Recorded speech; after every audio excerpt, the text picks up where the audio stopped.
Olá, eu sou o Flávio Cunha da Ecoplant, da loja hibromelias.com.br, e hoje a gente vai falar sobre adubação orgânica, que são adubos de origem de materiais em decomposição já estabilizado. Não é usar o produto em decomposição não, que a gente vê muito sobre isso. Nós vamos falar sobre isso. Nós vamos falar sobre os principais adubos, estercos de boi, de vaca, cavalo, galinha, porcos, etc. Nós vamos dar uma falada sobre isso. Entre os adubos orgânicos, um muito conhecido e o mais usado é o esterco de boi ou de vaca. É interessante falar sobre isso o seguinte: ele tem pouco nitrogênio, mais ou menos 3%, um pouco de fósforo, pouco potássio, mas ele é muito bom em fibras, para deixar o solo bem aerado, para ter bastante oxigenação na raiz. Não pode usar o esterco, não recomendo usar o esterco em gramado, porque vai encher sua grama de praga e de capim braquiária, depois você vai ficar sofrendo para limpar. Não use esterco na grama. O ideal de esterco, se conseguir, é o esterco de vaca em lactação, porque tem bastante ureia e ajuda bastante no crescimento e na adubação da planta. O esterco de cavalo, ele é muito pobre em nutrientes. Ele tem pouco nitrogênio, tem pouco fósforo e pouco potássio. E ele tem um problema grave, que é trazer carrapato. Se for o esterco de cavalo usado em aras, que é aquela cama de cavalo, ele pode ser usado para você produzir um substrato. Porque esse esterco de cavalo comum, que a gente às vezes compra enganado, ele tem um problema de trazer carrapato. E de repente sua casa vai estar infestada de carrapato e você não sabe de onde veio. Então, mas é um esterco, é um material orgânico e costuma ser usado em alguns locais por algumas pessoas. O esterco de galinha ou cama de galinha é preciso usar com bastante cuidado. Ele é bem rico em nitrogênio, ele é excelente em nitrogênio, muito bom em fósforo e ótimo em potássio. É um excelente adubo. É importante usar com cuidado, já curtido, já bastante seco, bastante curtido, e usar pouco, porque o teor de nitrogênio dele é elevado e pode queimar a planta e matar. Uma recomendação que eu dou: não usar em horta, usar em canteiro de hortaliças, pelo risco de ser contaminado com a salmonela, que é uma bactéria que inclusive pode até levar à morte. É um adubo excelente para o crescimento da planta. Bastante rico em nitrogênio, tem mais de 5% de nitrogênio, quase 2% de fósforo e quase 2% de potássio, 1,5%, 1,8% de potássio. Tem um detalhe que é bastante atenção ao usar a torta de mamona. Embora seja orgânico, é um produto tóxico. Algumas pessoas, como eu, são alérgicas à torta de mamona. Ela é produzida, essa torta de mamona, quando vai espremer a mamona para fazer o óleo de rícino e o óleo de mamona. Então, esse resíduo que fica depois de seco é triturado, moído, e ele é vendido em caixinhas aí para adubação de plantas. É excelente para fazer a planta crescer, então é nota 1000. Mas esse cuidado com o fato de ser tóxico.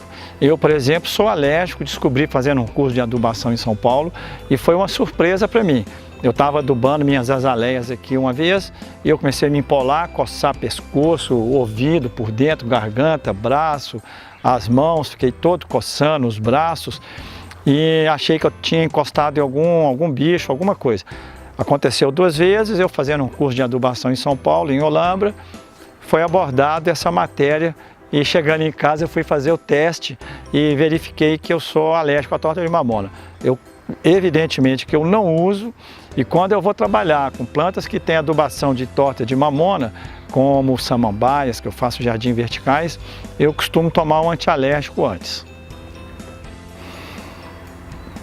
Um outro adubo bastante comum que a gente encontra aí nas floriculturas é a farinha de osso. São ossos triturados e calcinados. eles são misturados no solo para suprir o cálcio. Inclusive a azaleia gosta bastante. Tem um problema de usar a farinha de osso, é porque o cheiro costuma atrair cachorro e outros animais que vão lá mexer na terra onde você jogou. Mas é muito bom, inclusive a azaleia gosta bastante. Farinha de osso você encontra nas floriculturas, sempre em caixinha, embalagens pequenas, também é excelente. A farinha de sangue é o sangue de boi cozido, seco e moído.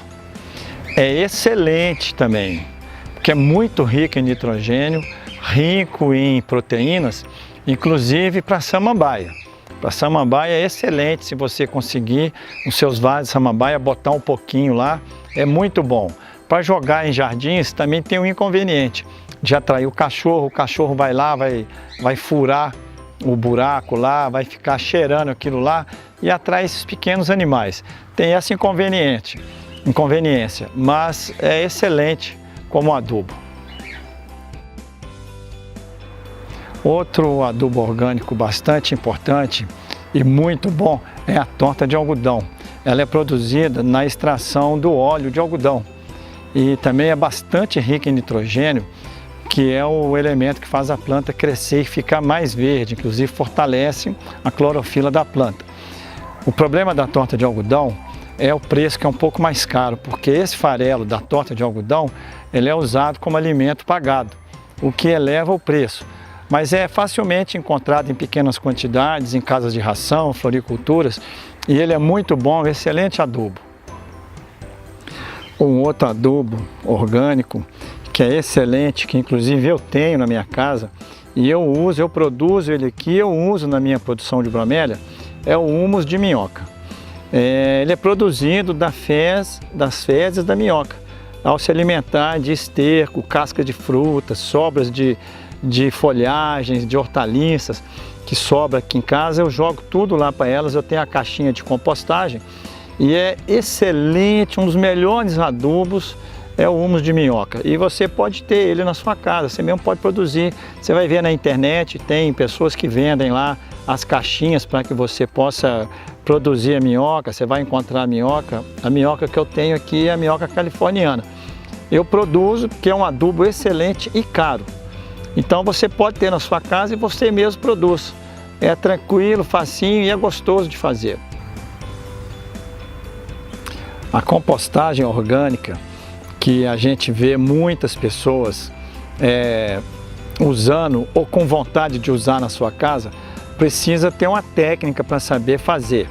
E eu já vi pessoas errando, matando o seu jardim, pegando o material bruto direto, casca de batata, casca de laranja, folha de alface, resto de casca de banana, e jogar isso lá no canteiro ou no vaso da planta. Não é isso. Isso aí você vai matar a sua planta. É preciso fazer um composto, é preciso fazer um monte, colocar lá todo o seu material orgânico, e é ótimo jogar um pouco de esterco também, um pouquinho de terra, molhar e estar sempre revirando aquilo ali. Normalmente uma compostagem, para ficar boa, ficar estabilizada, costuma levar até 90 dias, 120 dias. Depois desse processo todo feito, que estabilizou o substrato, a compostagem, você pode usar. É excelente um adubo, mas tem que compostar e estabilizar o material. Fica um cheiro, durante o processo de fermentação, fica um cheiro forte de amônia, bastante quente, e se você jogar ele ainda em decomposição, a bactéria e os fungos que vão decompor o material, elas roubam o oxigênio e nitrogênio do solo, levando a planta a morrer. Então você pode ter na sua casa, tem vários filmes ensinando a fazer compostagem, mas eu já vi vários filmes assim equivocados.